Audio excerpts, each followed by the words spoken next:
Hi అండి, నమస్తే. Welcome to Dutishri vlogs. ఈరోజు నవరాత్రులు 8వ రోజు కదండి. అమ్మవారిని సరస్వతీదేవి రూపంలో పూజిస్తాము.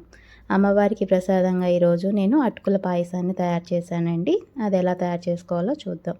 ముందుగా ఒక గ్లాస్ అటుకులలో మంచినీళ్ళని పోసి బాగా కడిగేయాలండి. కడిగిన తర్వాత వాటర్ అంతా పిండేసి ఒక బౌల్లో అటుకుల్ని రెడీగా ఉంచుకోవాలండి.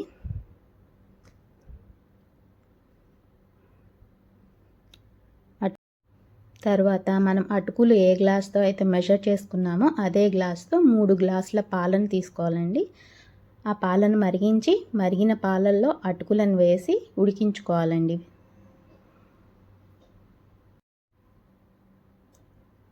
ఒకసారి తిప్పి అటుకుల్ని ఉడికించుకోవాలి. అటుకులు ఉడికిన తర్వాత ఈ కన్సిస్టెన్సీ వస్తుందండి. ఇలా రాగానే అందులో ఫస్ట్గా మనం ఇలాచీ పౌడర్ని, బెల్లం కూడా యాడ్ చేసేసి కలిపి ఒకసారి ఇంకొక 5 మినిట్స్ ఉడికించుకోవాలి.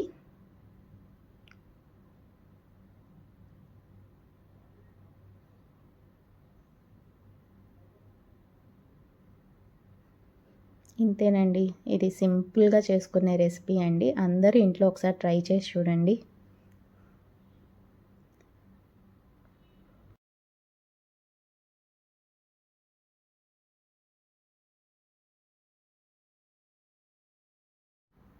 చివరిగా నెయ్యిలో వేయించుకున్న జీడిపప్పును కూడా యాడ్ చేసేయటమేనండి. మన పాయసం రెడీ అయిపోయింది. ఇప్పుడు దీన్ని ఒక బౌల్లోకి తీసుకొని సర్వ్ చేసుకుందాం. ఇంతేనండి, చాలా సింపుల్ అండ్ ఈజీ రెసిపీ, చాలా టేస్టీగా ఉంటుంది. మీరు కూడా ఒకసారి ట్రై చేయండి.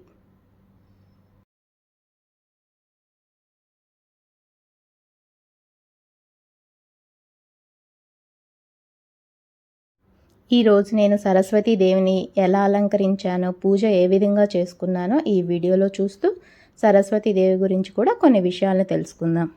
ముందుగా సరస్వతీదేవి జనన కథను విందాం. ప్రాచీన కాలంలో బ్రహ్మదేవుడు సృష్టి మొదలుపెట్టినప్పుడు ప్రపంచంలో అన్నీ ఏర్పడ్డాయి, కానీ శబ్దం, సంగీతం, జ్ఞానం ఏర్పడలేదు. బ్రహ్మదేవునికి అది అసంపూర్ణంగా అనిపించింది. అప్పుడు ఆయన ధ్యానం చేసి తన మనస్సు నుంచి ఒక అద్భుతమైన రూపాన్ని సృష్టించారండి. ఆ రూపమే సరస్వతీదేవి. ఆమె 4 భుజాలను కలిగి ఉంటారండి. 2 చేతులతో వీణని పట్టుకొని ఉంటారు. మరి ఒక చేతిలో వేదాలు, ఇంకొక చేతిలో అక్షరమాలను కలిగి ఉంటారండి. అంతేకాదు అమ్మవారు తెల్లని వస్త్రాలను ధరించి ఉంటారండి. అమ్మవారు సింహవాహనంపై విరాజిల్లుతూ ఉంటారండి.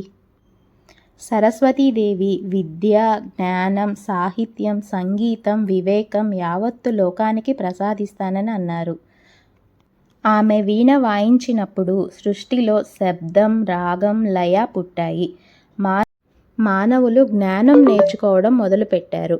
అందుకే ఆమెను విద్యాదేవి, జ్ఞానదేవి అని కూడా పిలుస్తారండి. సరస్వతీదేవిని పూజించటం వలన విద్యలో ప్రగతి, వివేకం, కళలో ప్రతిభ, బుద్ధి, జ్ఞానం, అనుగ్రహం కలుగుతుందని నమ్మకం అండి. పిల్లలకు చదువు మొదలు పెట్టడానికి అనగా అక్షరాభ్యాసం చేసేవారు ఈరోజు శుభమైనది అని భావిస్తారు. సరస్వతీదేవిని పసుపు, తెలుపు రంగు పువ్వులతో అలంకరించటం శుభప్రదం. పుస్తకాలు, వాయిద్యాలు, పెన్స్, పెన్సిల్స్ ఇలాంటి వాటిని దేవి ముందు పెట్టి పూజ చేయాలి. సరస్వతీదేవి తెల్లని వస్త్రాలను ధరించి ఉంటారు. సరస్వతీ స్తోత్రం, శ్లోకాలు చదివి పూజ చేస్తారు.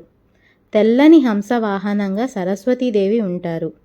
ఈరోజు కొన్ని ప్రాంతాల్లో ఆయుధ పూజను కూడా చేస్తారు. ఈరోజు పూజలో మొదటిగా గణపతి పూజ చేయాలి. తరువాత సరస్వతీదేవి అలంకారాన్ని దర్శించి సరస్వతీ బీజ మంత్రం ఓం ఐం సరస్వత్యై నమః ఈ మంత్రాన్ని 108 సార్లు జపించి అష్టోత్తర శతనామావళి, పసుపు, కుంకుమ, అక్షంతలు, గంధం, పుష్పాలతో పూజించాలి. చివరిగా సరస్వతీదేవికి నైవేద్యాన్ని కూడా సమర్పించాలి. సరస్వతీ నమస్తుభ్యం వరదే కామరూపిణి విద్యారంభం కరిష్యామి సిద్ధిర్భవతు మే సదా. విద్యను ప్రసాదించే సరస్వతీదేవి నేను చదువు ప్రారంభిస్తున్నాను, ఎల్లప్పుడూ సఫలమవ్వాలని కరుణించు అని ఈ శ్లోకానికి అర్థం అండి. యా కుందేందు తుషారహార ధవళా యా శుభ్రవస్త్రాన్వితా యా వీణా వరదండమండితకరా యా శ్వేత పద్మాసనా యా బ్రహ్మాచ్యుత శంకర ప్రభృతిభి దేవై సదా పూజితా సా మాం పాతు సరస్వతి భగవతి నిశ్శేషజాడ్యాపహ.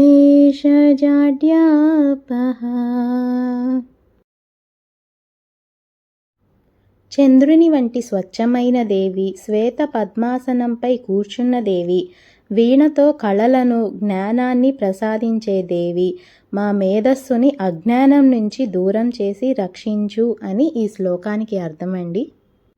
చివరిగా నైవేద్యాన్ని సమర్పించి హారతి ఇచ్చి ఈరోజు నా పూజని ఈ విధంగా ముగించానండి. నేను చేసిన ఈ పూజ అలంకరణ ఎలా ఉందో కామెంట్ సెక్షన్లో తెలియచేయండి. నా వీడియోను కొత్తగా చూసిన వాళ్ళైతే ప్లీజ్ సబ్స్క్రైబ్ చేసుకోండి, లైక్ చేయండి, బెల్ ఐకాన్ని యాక్టివేట్ చేసి పెట్టుకోండి. అలా చేయటం వల్ల నేను చేసే వీడియో త్వరగా మీ వరకు చేరుతుంది.